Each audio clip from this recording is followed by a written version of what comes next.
rub my face like a monster, just touching my face just so luxuriously, just like doing the thing I can't do outside because of masks and safety protocols, because let's take care of each other. But my face, so when I'm alone now, I'm just touching my face like all of the time. It's just so luxurious. Like, well, isn't it so nice? Oh, it's so good. It's so good to touch my beautiful, beautiful face. Do you pretend you're blind and then try and see what you look like with your hands? I do go outside in the rain sometime. When I was younger, I saw that scene in Daredevil, and I'm like, well, that's the coolest thing I've ever fucking seen. I wish someone would see my face under the rain that way. Yeah. And see and see it mixing in with my tears. That never happened, though. As far as you know. Yeah. And it's been raining pretty off and on like the last couple of days, which is good. I've been getting out, getting some exercise, finding exciting new places to smoke cannabis. But you can't buy it anywhere. You have to be given it unless you have a prescription. Which I do. Thanks, PTSD. You're good for something. Hey, I have PTSD. And a bad back. Oh, hey, guess what? It doesn't matter. They'd give you one anyway. But you nailed it. You got it. I've had my card for years. It's helped me immensely, but also it's a huge scam, and it's the easiest thing to do. Like hop on that train. Or you could wait like 10 more months, like a plebeian. Yeah. I don't know what a plebeian is. I don't know either, and I'm really afraid. I hope I just said it again. James, listen, look up plebeian, and if it's a bad thing, don't put it in the episode, okay? I was really, embarrassed for a second, and then I was like, nah, it's just Charley. I'll just tell them I don't know what that is. Yeah. It's like a type of dinosaur or something, I don't know. Well, we're misidentifying dinosaur species. It must be SJW, social justice weirdos. My name is Charley. I use they, she pronouns. And I am Lenny Peppers, she, her pronouns. Lenny, how are you today? As we said, it's a rainy day here in Missoula. I'm doing good.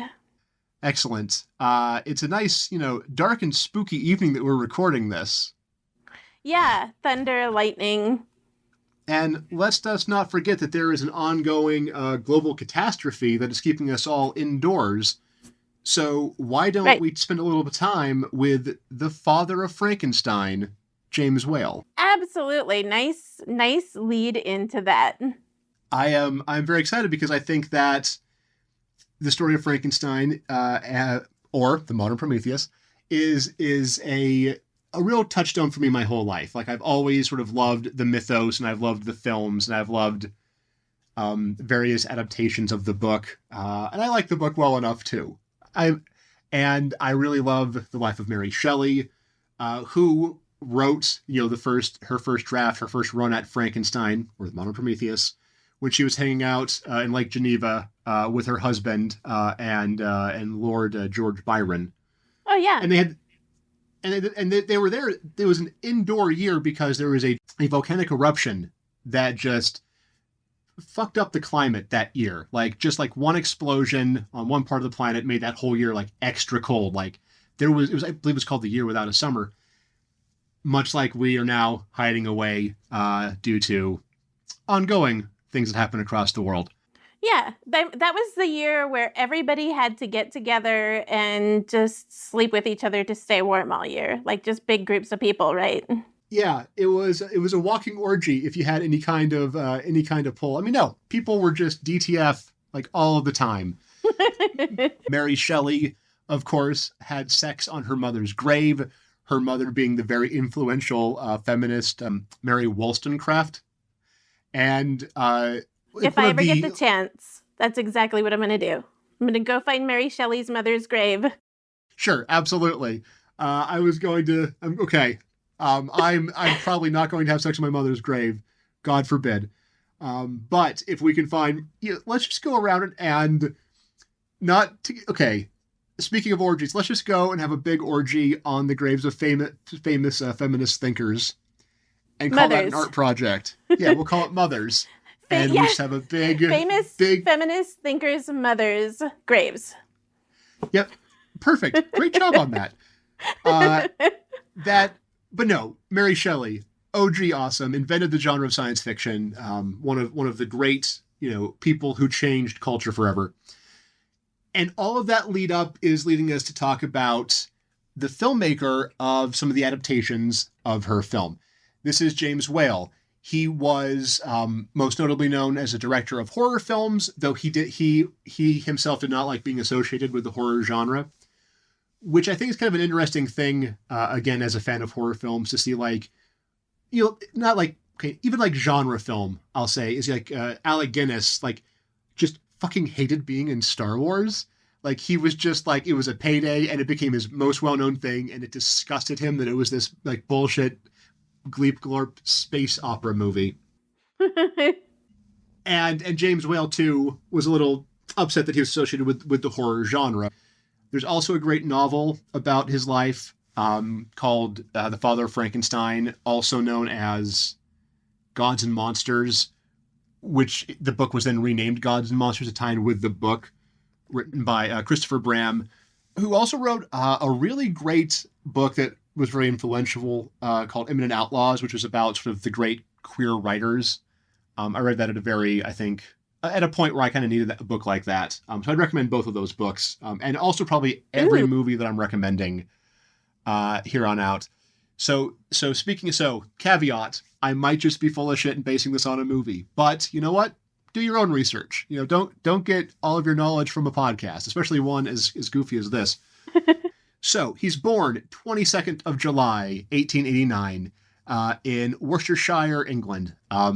He was from an incredibly poor family. He would talk about, for weeks on end, like the meals they would have is just like bread and like whatever, like leftover, like fat and gristle they've collected from all of the meat they've been able to cook, just slathering it on top, like an actual like margarine. And he starts out in the military. This is, I think, incredibly interesting, is that he goes into service during World War I. And of course, it's easy for us to look back at World War I as, that minor thing. But World War I mean, literally changed the world, like completely changed the way that we saw, all kinds of horrors, but also, mechanization, chemical warfare. He saw some shit. He became, he was not arrested. That's a shitty way of putting what happened. He was captured by the Germans and put into a prisoner of war camp during World War I. And I love this. During his time as a prisoner of the Hun, he discovered a love for theatrics and started putting on productions and plays with the officers to entertain everyone, to get them through this time until it goes through. Yeah. He developed a fond love for directing theater while a prisoner. Weird. Yeah. So this leads him. He leaves the service at the end of World War I, having seen some shit, and he gets into directing stage plays. Like, well, hey, guess what I did during the war? Yep, people pointing bayonets at me, and I was putting on original productions.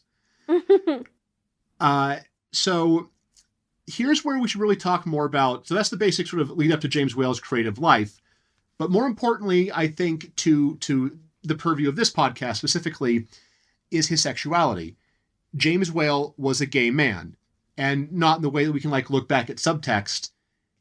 James Whale, at sort of the height of his power, which we're going to get to, was an openly gay man in 1930s Hollywood.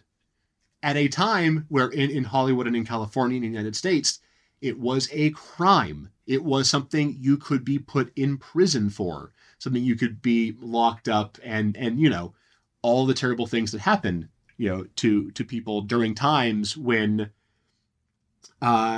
malice and bigotry, takes way of humanity and science. Openly gay. Here's where this sort of comes in, is that he starts doing these stage adaptations, and this eventually gets him to have like, well, hey, we're Universal Studios. We're turning whatever we need to turn our studio around. We're the Lemleys. That's the name of our family that owns the studio. Carl Lemley Jr.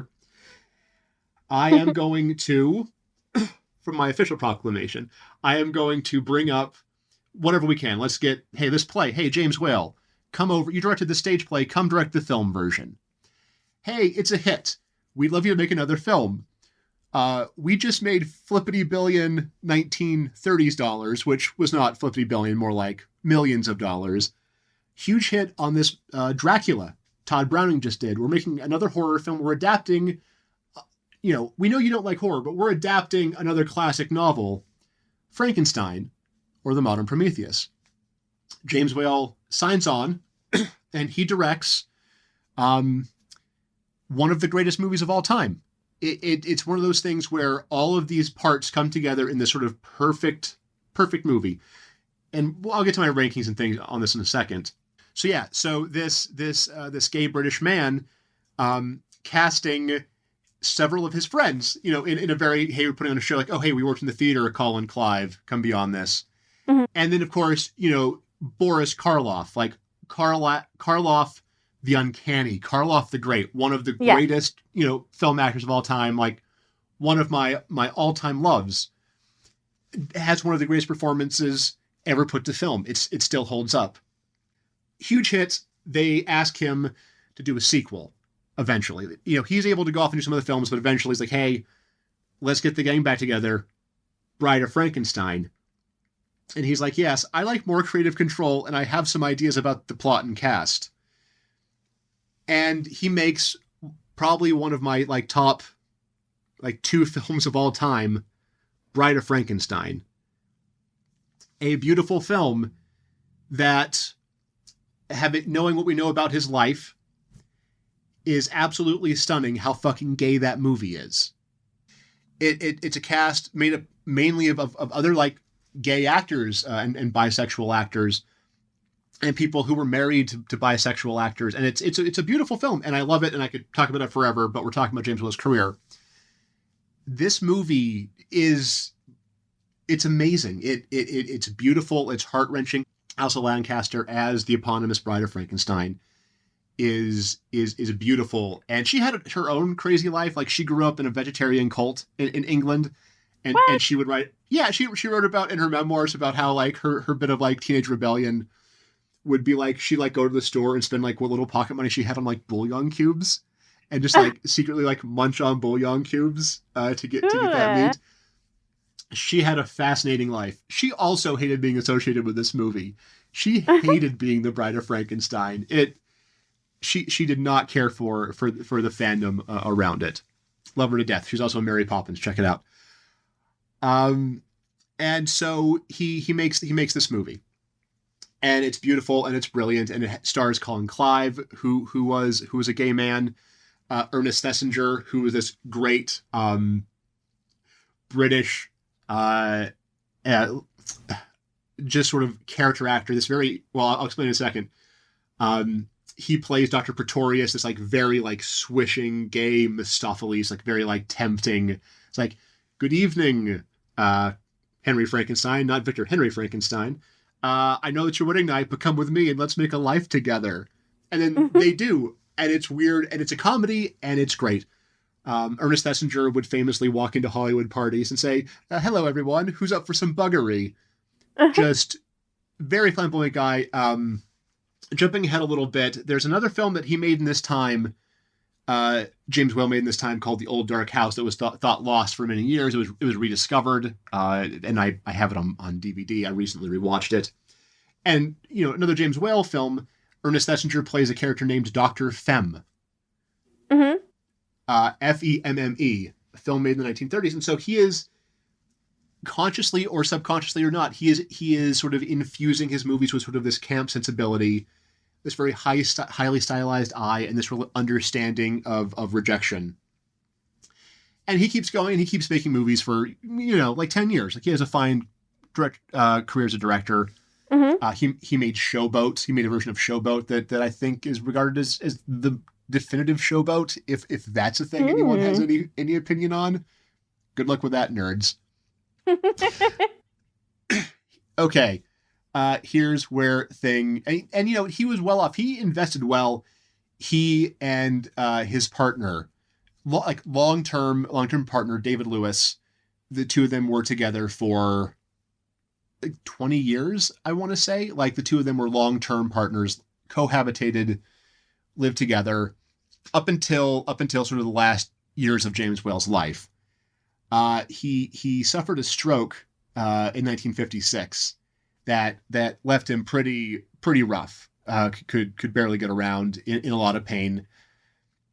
And then a series of further strokes kind of complicated things. And then he left a suicide note and drowned himself in his pool. Oh. Yeah. Very, very tragic end. And in fact, a lot of people associated with his life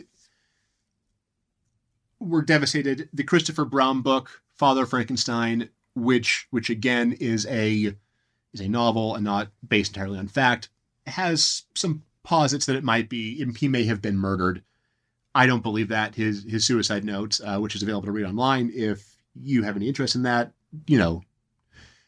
and, trigger warning, it is someone's suicide note, but maybe trigger warning around this too. Skip ahead a few seconds, but, he talks about, right to die, which I think is a very important issue, which I think that, we are conscious people, we are conscious of making important decisions for ourselves. And I think at some point too, it's also important that we can choose that if we are medically, unable to live, that life, not free of pain, unable to do those things. I'm just going to say it. I'm a big proponent of right to die. Throwing that out there. And so his career has been reexamined. And so he did those 3 films, which I mentioned, Frankenstein, Bride of Frankenstein, and The Old Dark House. And there's one more movie that I should have mentioned before, but I want to sort of get through his story. He also did the original Invisible Man, which, much like Bride of Frankenstein, also a very funny movie, also a very camp movie. And it's just astounding and very, I don't know. We know what we know about 1930s Hollywood. We know what we know about the 1930s. We know what we know about classic cinema. We know what we know about, Frankenstein or whatever. But his life and the life that he lived, he was not, as someone described, he was not a screaming from the rooftops homosexual, whatever that means. But he was someone who was openly gay. He openly lived with his long-term partner. They had a life together. And how that and everything that he would have had to deal with, having to do that at that weird, impossible time, influences our readings of his film. So subconsciously or not, he put into his films what he put into them. And we have the ability of hindsight to look and recognize and see tropes and see characteristics and see coding, this famous thing we love talking about, coding. And just to know what he went through and to know that he left us this incredible trove of art that he was, he used from his own experiences, his own, not to mention his experiences in World War I, where, World War I happened around him. And he's always been one of my favorite just historical figures. He's so astonishing, the life that he had. And, regardless of his feelings of the films that he was associated with, he is associated with them. And as a lover of horror films and as a queer horror, horror fan, a core horror fan, if you will, I am just always so touched to see the influence of people like me, not, people outside that spectrums, people outside the cishet nightmare everyone's in. And it feels good to see myself in that way, be able to recognize people have overcome so many incredible things at impossible times and made some of the most iconic images ever put to film. Absolutely. I do have to say though that like every time you and I make something, I'm worried that will be the thing that I'm famous for and not all of like the activism work that I do and all of the other like it's like the spooky movie show is what I'm famous for. Like let me just say I officially want to first say you're welcome. And secondly, apologize for really dragging down an otherwise like stellar like career in activism, with tangible changes seen in our local community, and in my life and all these things. But I am thankful you're hanging out and taking like weird pictures of me in my underwear, you know. Oh yeah. I mean, anyone who lets me do that, I'm like game. But I mean, you know, I don't really. I was mostly kidding. I don't really care what people remember me for, I guess, as long as they remember me. I am looking forward to being a tick on the hide of history. Just getting my Exactly. little pictures in some way. Yeah. I don't know. I do I cool know. shit. You do That's cool what shit. We that's do what cool all the shit. journals we keep, all the physical letters we've been writing everyone, but not sending because we need them for the archives. Exactly. I have a big old hope chest full of love letters and general correspondence that a lot of Yeah. people are going to be really embarrassed to be put in a museum one day. Sorry, nerds. Or if you remember correctly, from a few episodes ago, we're opening the Charley McCorn section of the Missoula Public Library. Oh, that's right. I forgot that my accomplishments in the field of library sciences are finally being recognized. Yeah, and I will have the memorial dumpster out back. Lenny Pepper's memorial dumpster. You know what? Here's the thing. You know what I love? The dumpster that is this podcast. And so all of this is so James Whale, all of this is new to you.